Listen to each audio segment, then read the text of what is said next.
जमील साहब, जो पिछली गवर्नमेंट होती है उसके बारे में कहा जाता है इनसे मुल्क नहीं संभल रहा था और हम इस मुल्क को संभालेंगे। अब जो करंट गवर्नमेंट है वो भी ये दावा नहीं कर रही कि हम भी नहीं संभाल पा रहे।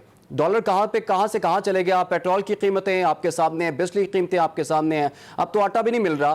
तो अगर इन सब से नहीं संभल रहा तो फिर अवाम किससे तवक्को रखे फिर?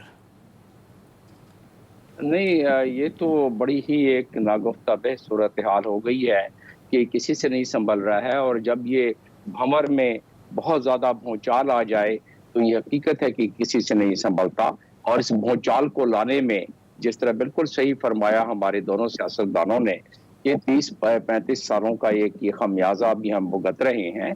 और बतदरीज ये जो सिलसिला चलता रहा उसकी सूरत हाल, उसकी जो वजह से अभी जो पिछले माह तक के या जून तक के जो एदाद शुमार हैं उसमें 59,696 ट्रिलियन यानी तकरीबन 60 के करीब 60,000 ट्रिलियन के करीब जब हमारा डेट हो और लायबिलिटी हो तो उसके बाद हमारे पास पल्ले में रह क्या जाता है। जहां जीडीपी हमारा डेट टू जीडीपी 89-90% पर पहुंच जाए, जबकि हमारा अपना कानून कहता है कि 60% से ज्यादा नहीं होना चाहिए। और उसके बाद जब हम हमारा एक्सटर्नल डेट जो है तकरीबन 140 को टच करने लगे और इंटरनल डेट हमारा इसी हिसाब से सारा मिला के $267 बिलियन तक हमारा डेट पहुंच जाए, तो इस वक्त होना क्या चाहिए कि कुछ चीजें तो जो हमारे अफकार हैं और बतदरीज जो हमारे अफकार बिल्ट होते रहे, जो हमने अपने हाथों से इस मुल्क और कौम के साथ जो हमने ज्यादती की है, वो उस पर थोड़ी सी सियाको सबाक के साथ मैं थोड़ी सी चाहूंगा कि इस पे आपके सामने पेश कर दूं। और उसमें आप देखें कि मैं नहीं कहता, ये यूनाइटेड नेशंस का जो यूएनडीपी का डायरेक्टर जो गया है पिछला, वो बता के गया है कि हमारे पास क्या खराबियां हैं। उससे किस हद तक हम एग्री करते हैं, मेरे लिए तो बहुत मुश्किल है डिसएग्री करना, क्योंकि मैं यूनाइटेड नेशंस में भी तकरीबन 9.5 साल मैंने खिदमत अंजाम दी हैं। और वो कहता है कि इतनी हॉरिबल, मार्क एंड्रे उसका नाम है, कहता है कि बड़ी हॉरिबल सिचुएशन है।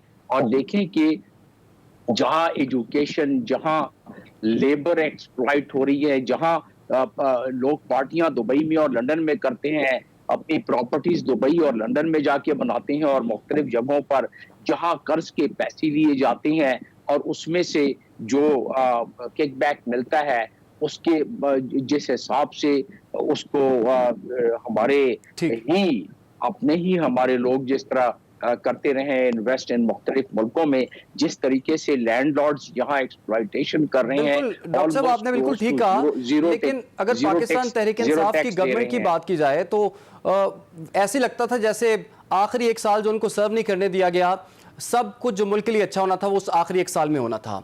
ये गवर्नमेंट आई, इन्होंने ही मुश्किल फैसले ले लिए, फिर इलेक्शंस फिर कहाँ रह गए? अगर इलेक्शंस के बाद ही मुश्किल फैसले, इलेक्शन ही वाहिद हल है, तो फिर इतनी महंगाई क्यों कर दी, लोगों पे इतना बोझ क्यों डाल दिया, इतने बड़े बड़े बिल कैसे आ गए, पेट्रोल की कीमतें इतनी क्यों बढ़ा दी गई? तो इसका अगर सोल्यूशन आप बता सकें, सोल्यूशन क्या है फिर इसका? नहीं, सोल्यूशन इसका शॉर्ट टर्म में तो जो लो हैंगिंग फ्रूट हमारे लिए है वो तो यही है कि रेमिटेंस हम बढ़ाएं। एक्सपोर्ट हमारे शॉर्ट टर्म में बढ़ नहीं सकते, क्योंकि कॉस्ट ऑफ डूइंग बिजनेस और ईज ऑफ डूइंग बिजनेस हम शॉर्ट टर्म में कर नहीं सकते, जो हमारी इस वक्त सूरत हाल है। तो इस वक्त हम रेमिटेंस पे कर सकते हैं।